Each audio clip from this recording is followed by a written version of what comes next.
Yeah,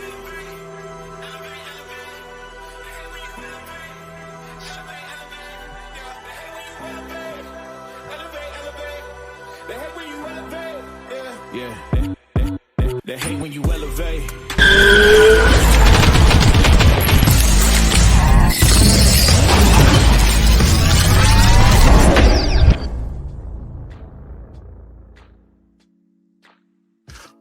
ATP, what it do with your boy Clayton Moore Rain? Back at you guys with another one.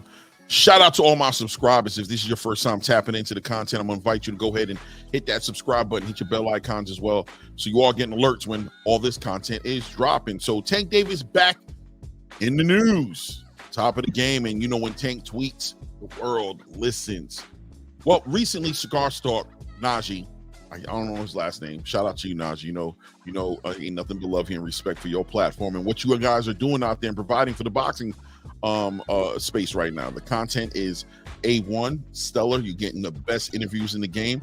And he recently just had an interview with Keyshawn Davis. You guys know Keyshawn Davis from out of Norfolk, Virginia, actually getting his own card that he'll be headlining on Friday night, where he'll be defending at this point an intercontinental WBO title against Gustavo Lemos.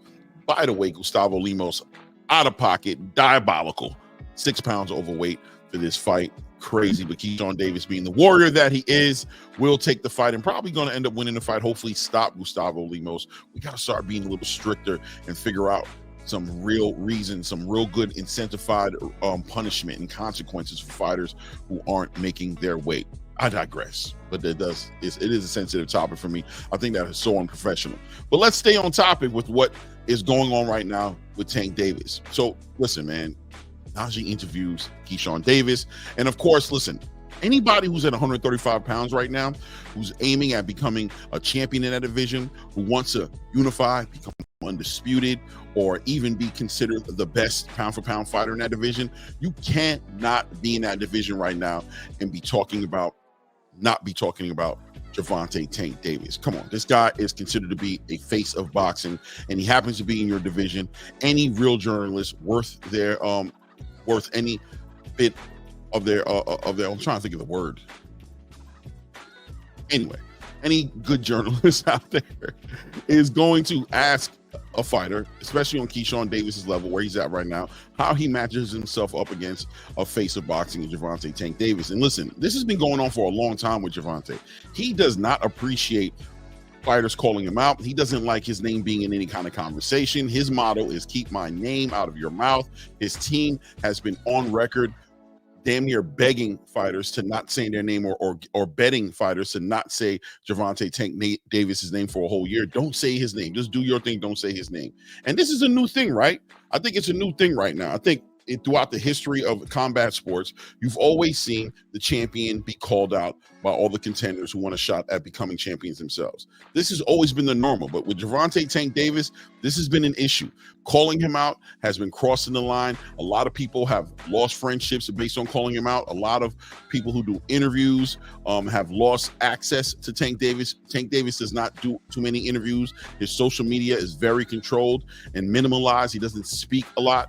And I think it's based on being confronted with all these different situations, confronted with these fighters that want to fight him and having to respond to it, or he just feels like nobody should call him out, right? And I'll be honest with you, a lot of his fans, you know, are co-sign and align their thoughts with that way of thinking. They think that it's a straight clout chase. If you're calling Tank out, you're only doing it to big up your own fight, and you're not actually wanting to fight. As a matter of fact, they'll say that you're doing it and that you don't actually want to fight Tank. You just want the clout. I myself am getting used to this from Tank Davis at this point, and that's a good thing and a bad thing, right? And I think the boxing space is starting to get used to this and starting to understand this.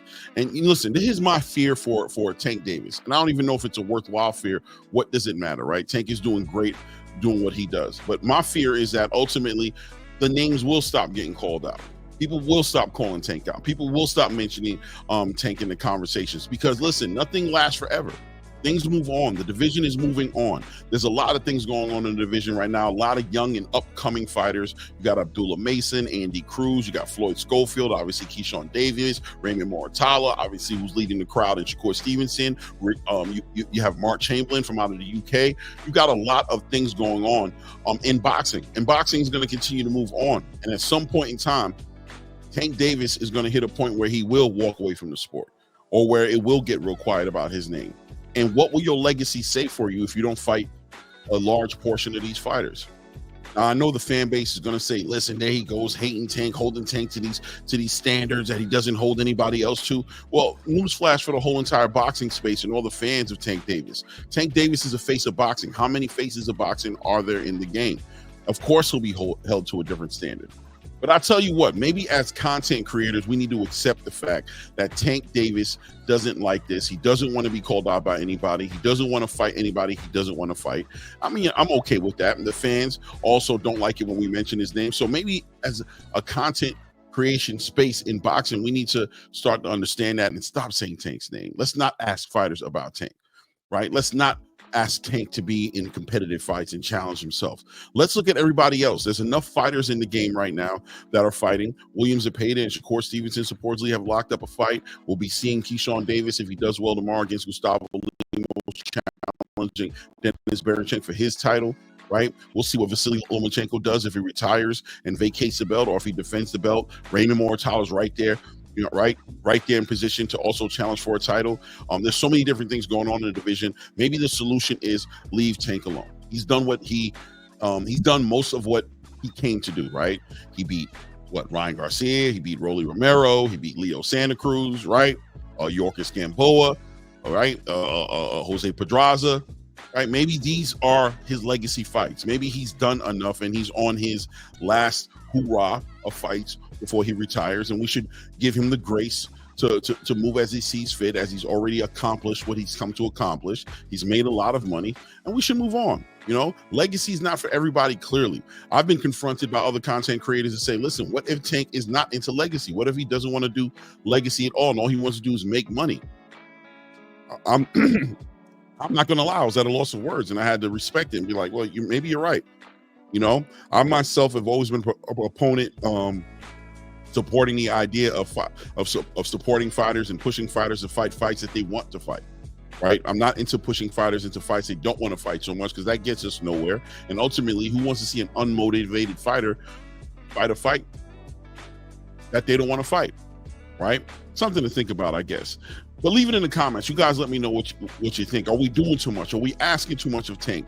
Is Tank just want his peace and quiet and he wants to fight who he wants to fight? Is he just a little guy who can't fight everybody? It has to be specifically, stylistically tailor-made fights for him, and he's earned the right to fight those stylistically favorable fights for him, and we should respect that and respect what he's done in his space up till now, and leave it be. Stop pushing it. Stop pushing the envelope. You have other fighters we could be focusing our energy on. Do that. Leave Tank out of it. Let me know what you think in the comments. Once again, shout out to all my subscribers.